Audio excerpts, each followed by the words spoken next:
非常感谢我们的济南老师，然后举办学习性中国这个论坛。这个论坛呢，是我们培训行业的盛事，已经坚持了20多年，它被誉为我们这个行业的奥斯卡。那这一次呢，周老师也是第一次登上学习性中国论坛的这个舞台，很激动。周老师这一路走来呢，说实话啊，非常的艰难。其实我们每一个人走来都很艰难，但是很多人选择放弃了，而我没有选择放弃。我选择不管遇到多大的挑战跟困难，都勇往直前。刚刚是我的太太杨老师在台上分享，所以我希望用我的故事来告诉我们所有的家人们，你遇到的所有痛苦、困难、挫折，它可以变成把你压垮的泥土，也可以变成让你走得更高的舞台。15岁的时候，我的父亲破产了，家里负债几十万。我做了我人生当中的第一个我认为是很重要的决策，没有这个决策可能没有今天的我。这个决策就是初中辍学。初中辍学，我要赚钱救我的父亲，我要赚钱救我的母亲。我们以前觉得人生好像只有2条路，第一条路好好上学，将来找份好工作，这条路走不通了，家里没有钱供我读书了。第2条路，学门手艺，找份好工作，我只能选择第2条。我的第一份工作是在亲戚开的修车厂里面当一个普通的修车工人。我记得那个时候工作特别累，特别辛苦，而且1分钱工资没有。每天是住在那个修车店里，24小时待在那里，只有中午的时候可以回到老板家吃一顿饭。说是15岁，因为我是87年11月农历，所以实际上那个时候如果说周岁的话只有14岁。每一次当我吃饭去盛第2碗的时候，老板娘都会瞪着我。如果我还要去盛那碗饭，老板娘就会讲，你看你天天在我们家光吃不干活。我就为了那个所谓的尊严，我就不吃了。所以那个时候的我其实饿得皮包骨，干了将近半年，1分钱工资没有赚到，还经常被老板的儿子欺负。但是我妈妈知道我过得很痛苦，她想让我辞职，我说不行，我说我修车、补轮胎、电气焊，再给我1年的时间我都学会了。后来我妈妈真的很爱我，她想了一个这个很特殊的办法，把我骗回了家。虽然我在那里过得很痛苦，但是我觉得我的忍耐力很强。她让我的弟弟，然后把我骗回了家，说你的爷爷去世了，回家奔丧。我有一个干爷爷，哇，马上收拾行李回去。结果回去以后才发现，干爷爷没去世，他骗我的。他说如果不这么说你不会来，那我就要找第2份工作啊。第2份工作是在这个一个工厂，开车床、锯床、磨床、铣床，每天工作12个小时，上夜班一站就是站1个晚上，也是没有1分钱工资，因为叫学徒工嘛。有一次晚上的时候特别累，就困，在这个开这个铣床的时候，就一不小心就把我的肩膀擦伤了。我的弟弟是把手指头擦伤了，整个手指头差点掉。然后干了将近3个月，老板只给我们开了50块钱，你没有听错，50块钱。我当时就在想，我家里欠款20多万，我干了1年多才赚了不到50，我什么时候才能帮父亲还清债呢？这个时候，我跟我妈讲，我说我要去工地。我在那一年就拥有了第3份工作，是在工地的一个农民工，窝钢筋，做钢筋工，修桥，每天工作很辛苦很累，每天晚上这个跟一帮农民工在一个地板上睡觉，特别热，所以呢没有办法，我就拿一个凉席去广场上睡觉。广场虽然很凉快，但是有蚊子，那个蚊子会从晚上11点钟咬到我凌晨5点半。那个蚊子终于吸饱血了，然后睡觉了，然后我才能睡。但是刚刚睡一会儿，然后工头就来喊着我了，来开工了，上工了。那个时候1个月大概能够赚1天的工资是15块钱，我记得特清楚。我从工地辞职出来以后，我就从那个新乡市回到我们辉县的那个小县城。我记得那个时候刚刚农村在收这个玉米，然后呢满大街全是烟，我的眼泪止不住的往下流。我不知道我的人生应该何去何从，我很迷茫，我很痛苦，我看不到希望。后来又去到饭店里当帮厨，后来又去到工地里架高压线，就2年就混过去了。架高压线的时候，工资大概1天17块钱，然后为了能够1天多赚10块钱，高空作业，爬到了那个将近几十米高的高空作业，啊，差点掉下来摔死。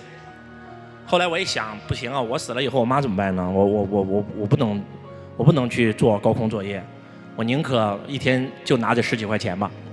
但是就在那一刻，我不知道是什么力量，就让我内心当中升起了一个东西。那个想法就是，这个世界所有的穷人都是靠脖子以下赚钱，富人要靠脖子以上赚钱。所以我做了个决定，我不要再在工地干了。如果我再在工地干，我宁可死。我做了一个人生当中非常重要的决策，我要去学习。我2年的时间大概靠打工，在工地当农民工赚了4300块钱。当我决定要去学习的时候，真的有时候真的就是这样，就当你决定要做一件事的时候，老天爷会给你机会的。我拿着这个钱回到家，刚把钱给我妈，然后呢，在我们农村那里就有一个集会，就收到了一张传单：河南省方远电脑学校，知识改变命运，学习改变人生。我一问学费，刚好4300。就那一刻，你知道我是什么感觉吗？那一刻的感觉就是，你看学费刚好4300，世界上哪有那么巧的事儿？这是老天爷在给我机会啊！我不把握这个机会，天理不容。我回去就跟我妈讲，我说我要报课，我要学习。我妈不同意。我从小都很听父母话的一个人，但是那一刻我做了个决定啊，又是人生当中很重要的一个决策。我把给我妈的4300块钱偷走了，去报课。那是我第一次偷钱，那是我第一次违背我妈的意愿。那一年边工边学，白天在学校上学，晚上在网吧里面兼职做网管。老板管吃管住，1个月200块钱。那一年就是那样度过的。毕业以后我要去找工作，我再也不需要去工地了，我要去电脑城，我要做 IT， 我要当白领。当我跟我的老板说我要辞职的时候，老板非常生气，你为什么不提前告诉我？你要提前告诉我，我还有时间找人啊。但是我不能提前告诉他，我提前告诉他以后，他不给我吃不给我住怎么办呢？所以老板把我的铺盖卷给我藏起来了，不给我，工资不给我。我在那里求了人家1个半小时，真的整整1个半小时，就只差给别人下跪了。老板把那个200块钱扣了100块钱，给了我100块钱工资，甩在我的脸上。我弯腰捡起那100块钱，我告诉我自己，我一定要成功，我一定要出人头地。因为要去洛阳，我很喜欢历史，所以我要选择洛阳，要离家远一点，要去13朝古都。但是我没有钱，我只有100块钱啊。我最好的朋友借了我350块钱，我就拿着450块钱走到今天。从我15岁开始，从来再没有找过父母要过1分钱。在电脑城卖 MP3， 在无意之间，真的，我觉得可能是无意，也可能是有意吧。因为那段时间我虽然很迷茫很痛苦，但是我只有一个志向，那就是我一定要成功，我一定要成为家族的骄傲，我一定要帮我父亲还清外债，我一定要让我母亲早点退休，过上好生活。所以当你发了一个这样的愿的时候，而且这个愿不是为自己的时候，我觉得举头三尺有神明，老天爷会出来帮你的。在给客户下载歌曲的时候，突然我看到有一个格式，它不是这个电脑的那个 MP3 的那个格式，而是一个 TXT 的格式。我一打开一看，哎，我有2个爸爸，一个穷爸爸，一个富爸爸。我刚开始一看，我觉得这人有病。再往下看，我整个人就像看了天书一样。你们知道我第一次看到《穷爸富爸》那本书是什么感觉吗？就是一个少年什么都没有，为父报仇，还被敌人打落悬崖。在他人生最迷茫、最痛苦的时候，他捡到了本武林秘籍，就是那种感觉。我趁我经理不注意，拿了一张 A4 纸，就把那本书抄到这个 A4 纸上，回到家再把它誊到我的笔记本上。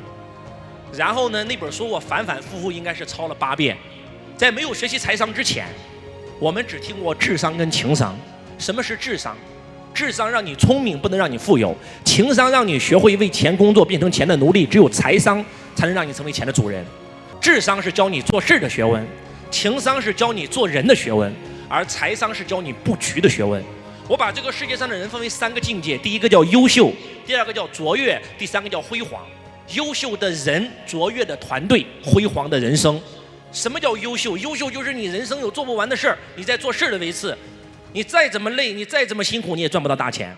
那什么叫卓越？自己可以不用做事，让别人为你做事，这叫卓越。但是我们要想拥有一个辉煌的人生，一定要从做事的维次上升到做人的维次，上升到做局的维次。今天我们讲高维决策，为什么周老师今天的主题是财商决策？因为财商就是教你布局人生，财商就是教你站在未来看现在，财商就是让你站在趋势的风口上能够看到未来。所以当我学完财商以后，我才明白原来人生不是只有2条路，什么好好上学找份好工作，学门手艺找份好工作，还有第3条创业成为企业家，还有第4条投资成为投资家。所以我真的人生有了方向，有了梦想，哇，我好兴奋！我要财富自由，我要创造资产，我要拥有被动收入，我要成为亿万富翁，哇，真的是很兴奋，很兴奋。从那天起，你知道吗？我整个人生就完全不一样了。最近有一部电影我特别喜欢，如果大家真的想倾听周老师的故事的话，我强烈向大家推荐这部电影。这部电影的名字叫《雄狮少年》。那个少年里面的那个阿娟，就是年少时期的周老师，被社会无情的毒打，被人这个陷害，被人栽赃，被网暴，然后打工只能够睡在那些工友的底铺，只能睡地板，就是整个电影仿佛就是我的人生，你知道吗？所以我每次看这部电影都看得泪流满面。就在来这次课程现场，我还带着我的学生一起去看了《雄狮少年2》，再次让我泪崩啊！真的讲的就是我的少年励志的故事。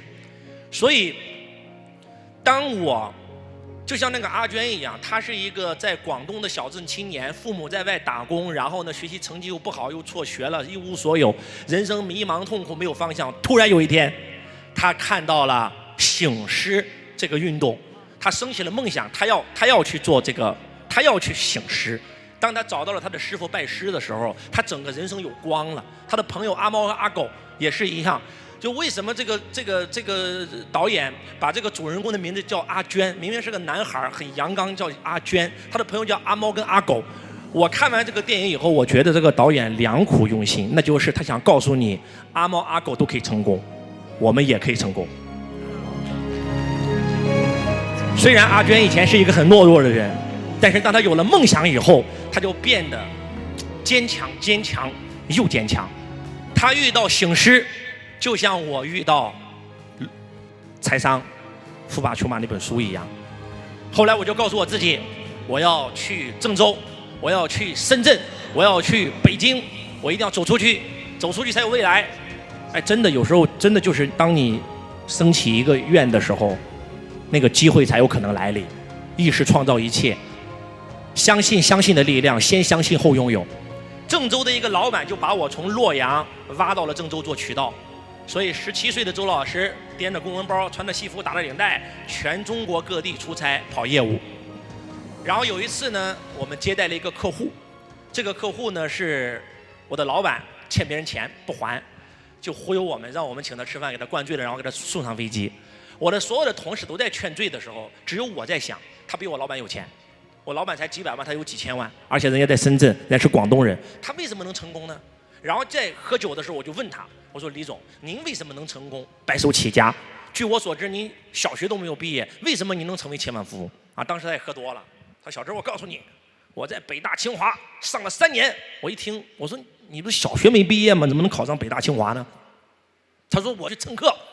我听完以后，你知道吗？我的朋友听完以后哈哈大笑，我的同事，只有我记住了。哦，原来可以蹭课。后来我去了深圳。到深圳，然后遇到了我的爱人，当我们在一起以后，我就跟他讲，我说我有一个梦想，这个梦想就是去北大上课。我就带他从深圳一路坐绿皮火车，连座都没有，就第一站就去到了清华大学。结果那个把我们赶出来了，我们就身上也没有多少钱，就去到了北京的香山5环外，找了一个最便宜的宿舍，连洗手间都是公用的那种。然后在中关村随便找了一份工作，每天晚上下班以后我们就去蹭课。校园有一个白板，有一个黑板，上面会写哪天晚上会邀请哪个企业家来分享。有2场演讲改变了我的命运。第一场是80后的第一个亿万富翁，叫理想，今天的理想汽车的创始人啊。当年听完他演讲以后，我就升起了一个梦想。他是80后，我也是80后，他可以成为亿万富翁，为什么我不能？就是当你的想法变了，思维变了，人生就开始改变了。思维一变，你的行为一变，你的结果就会发生改变。这是第一个人。第二个人是商界杂志的老板。讲完课以后，每人发一本商界的杂志，然后发给我以后，哇！我一看，我以前不懂什么是 IPO， 什么是融资，什么是营销，什么是上市。马云是谁不认识，牛根生是谁不认识，黄光裕是谁不认识，柳传志是谁不认识，马斯克是谁不认识，比尔盖茨都不认识。我都是通过这本杂志学会的。从那天起，2006年，我看商业杂志应该这个习惯坚持了10几年。然后什么是商业模式，什么是营销，如何创业，什么是企业管理，什么是财税，什么是财务，什么是税务，什么是法务，什么是 IPO， 什么是融资，全是通过这本杂志学会的。想象一下，有一个小镇青年住在最差的出租屋里，南下北上，但是他身边一定有2本书，第一本就是《富爸爸穷爸爸》，他幻想着有一天自己可以实现财富自由。第2本书就是商界杂志，每天都在想，有一天我也要登上商界的封面人物，成为像马云，成为像史玉柱，成为像牛根生，成为像柳传志，成为像马斯克一样的人。今天这些梦想全部实现了。所以，人活着一定要有梦想，有梦想都能实现。然后就一路就南下北上，然后就创业，然后就找到轨道，然后就实现了财富自由。当我实现财富自由以后，我想起了我16、17岁看到《穷爸富爸爸》那本书的时候发的那个愿：如果这本书可以帮助我实现财富自由，我要成为财商的终生推动者，帮助更多像我一样的人实现财富自由。所以我就开始做培训，因为赚钱的行业很多，做房地产我赚到了钱，做金融我赚到了钱，但是没有一个行业比改变别人命运来得更加有价值，来得更加有意义。今天是我站在台上演讲的第13年，我会站一辈子。从此以后这辈子什么都不干，就只干这一件事儿。可能很多人会觉得，哇，周老师你今天很幸福啊，又有粉丝，又有名，又有钱。你不知道，哎，我问你们个问题啊，你们觉得是17岁的周文强比较难，还是今天37岁的周文强比较难？你觉得？我想告诉你的是，37岁的周文强要比17岁的周文强难太多。你根本不知道这一路走来，我遇到了多少背叛，遇到了多少恐吓，遇到了多少网暴，遇到了多少的挫折，包括此时此刻的我。但是那又如何？17岁的周文强没有妥协，37岁的周文强更不可能妥协。所以我不害怕，我不恐惧。你们知道为什么你做的决策都是错的吗？什么叫高维决策？高维决策就是你这个决策基于的是爱，而不是基于恐惧。明明你那份工作你不喜欢，但是就是因为你害怕付不起小孩的学费，害怕付不起房租，所以你选择了那份工作。你压根就不热爱那份工作，那份工作怎么可能让你赚到钱呢？今天你热爱这件事，这件事就是你的能量源泉。你做这件事就仿佛拥有能量、福报、财富、人脉全来了。但是你做这件事你都不热爱，你怎么可能有能量呢？你为责任而干那就是消耗，为能量而干，为爱而干，那才是真真正正的福报。所以我想告诉我们今天在座的各位，如果今天你做的那份事不是你热爱的，不要再做了，因为那不是你的轨道，你再做下去也不可能成功。这个世界上所有成功的人都是因为找到了自己一生所爱。想象一下，如果周杰伦不去搞音乐，如果周星驰不去搞电影，如果马云不去搞互联网，如果郎朗不去弹钢琴，如果周老师不去搞演讲，可能比你还普通。你我皆是平凡之辈，但是为什么今天我可以变得不普通？只是因为我做了我最擅长的事儿。如果那件事又是你爱的，又是你擅长的，把你的天赋能发挥到极致，又有意义又有趋势，那件事就是你的轨道，你将会无所不能。365行，行行出状元，所言非虚，天生我材必有用。在这个世界上，一定有一个行业是专门为你而设立的。当你一旦找到那个行业以后，你就会成为那个行业的神。但是你是基于恐惧在做决策，所以你还没有找到你爱的人，还没有找到你爱的城市，还没有找到你爱的行业，还没有找到你爱的工作。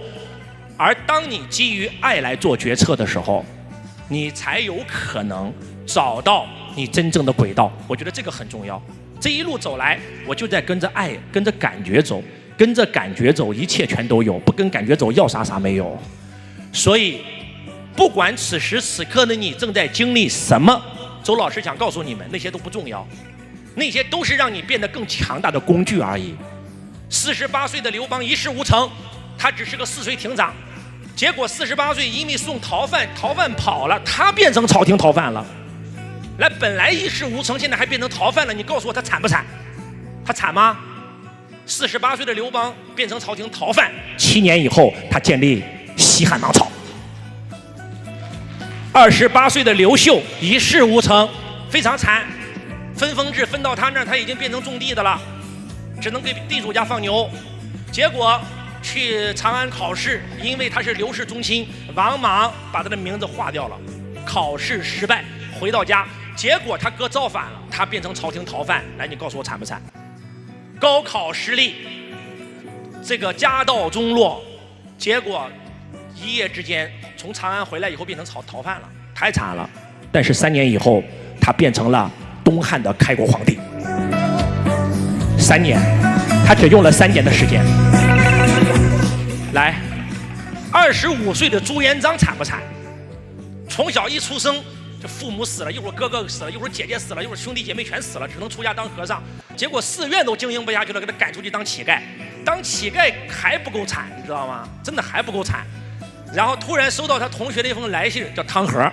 结果那封信是让他加入义军，结果那封信还被朝廷看到了。他一夜之间从一个乞丐变成朝廷逃犯，惨不惨？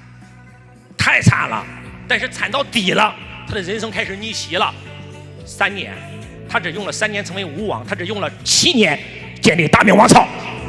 所以，如果此时此刻你的人生已经走到谷底了，否极泰来，从此以后你往哪儿走，你的人生都是向上。所有大彻大悟之人都曾经历过无药可救，心不死则道不生。倘若穷途末路，那便势如破竹。人的末路就是神的开端。你们都是48岁的刘邦，你们都是25岁的朱元璋，你们都是28岁的刘秀。今天是2024年的最后一天，5夜一过，2025年来临了。我祝我们在座的所有的家人们都能够2025大展宏图，一飞冲天。